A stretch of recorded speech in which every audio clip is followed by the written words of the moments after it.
बिस्मिल्लाहिर्रहमानिर्रहीम, अस्सलाम वालेकुम। ये मॉडल जो बना हुआ है ये ट्रांसपायरेशन के ऊपर बना हुआ है कि ट्रांसपायरेशन क्या है, इसके बारे में सारा मैं अभी बताऊंगा। प्लांट्स में किस तरह होती है, इसका तरीक़ाकार क्या है और आगे इसके नुकसान और इसके फ़ायदे। Basically transpiration is the loss of water from the aerial parts of plant in the form of water vapours. Transpiration क्या है कि प्लांट्स के एरियल पार्ट से जो वाटर लॉस होता है, मतलब से ख़त्म हो जाता है वाटर वेपर्स की फॉर्म में।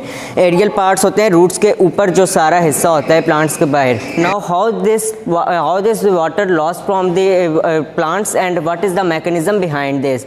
First of all, I will tell the mechanism of transpiration from the plants. Transpiration mainly occurs in the stem, leaves and roots.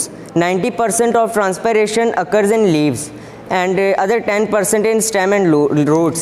Now what is the transpiration basically depends on the day and night. During the daytime photosynthesis occurs in the guard cell, due to which the glucose concentration in the guard cell is high.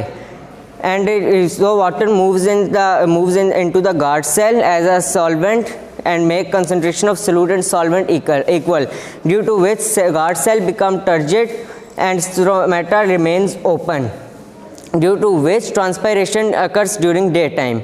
Now in the night time the reverse of the daytime occurs. In the night time there is no more photosynthesis in the guard cells.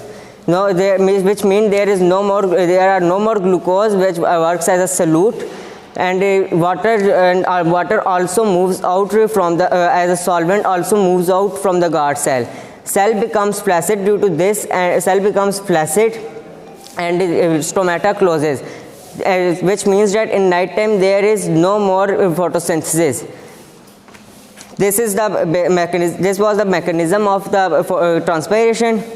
Now everything, as you know, that everything has two aspects, good aspects and bad aspects. Transpiration is also an example of that. During transpiration also have some good aspects and also had some bad aspects on plant.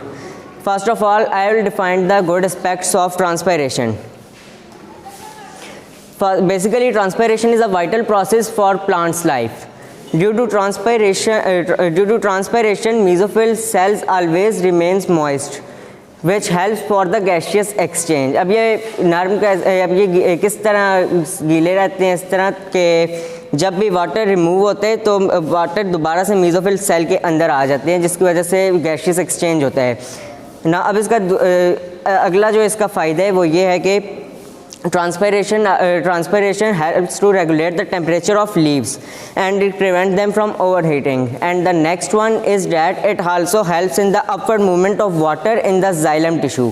अब ये xylem tissue में upward movement किस तरह करता है, water अब aerial part से remove हो गया है, उसके बाद जब वाटर मॉलिक्यूल्स ऊपर की तरफ जाएंगे, एरियल पार्ट्स को दोबारा चाहिए होगा पानी, तो वाटर रूट्स की तरफ से ऊपर की तरफ मूव करेगा और इस तरह अपवर्ड मूवमेंट जाइलम में होगी। अब हम इसके बुरे असरात पड़ते प्लांट के ऊपर क्या हैं। The bad aspects of transpiration in plant bodies are in hot summer seasons due to the shortage of water wilting occurs, पानी की कमी हो जाती है, due to which the plants die, जिसकी वजह से पौधे मर जाते हैं। Next one is that in summer season due to the shortage of water yield of the crops like wheat and maize reduces, which is a economical issue for the country. अब ये economical issue किस लिए, क्योंकि पाकिस्तान एक ज़री मुल्क है, यहाँ ये अपने मतलब जो है फसलें बरामद करता है दूसरे ममालिक को। अब जब वही कम हो जाएंगी तो पाकिस्तान की मईशत पर इससे बहुत असरात पड़ेंगे। And the next one is that in hot summer seasons the water table goes down, which is also an economical issue, क्योंकि जब नीचे ज़मीन से पानी ख़त्म हो जाता है तो फिर डीप ट्यूबवेल्स इस्तेमाल होते हैं जो कि बहुत महंगे होते हैं और इससे मुल्क की मईशत पर असर पड़ता है। That's it. Thank you so much.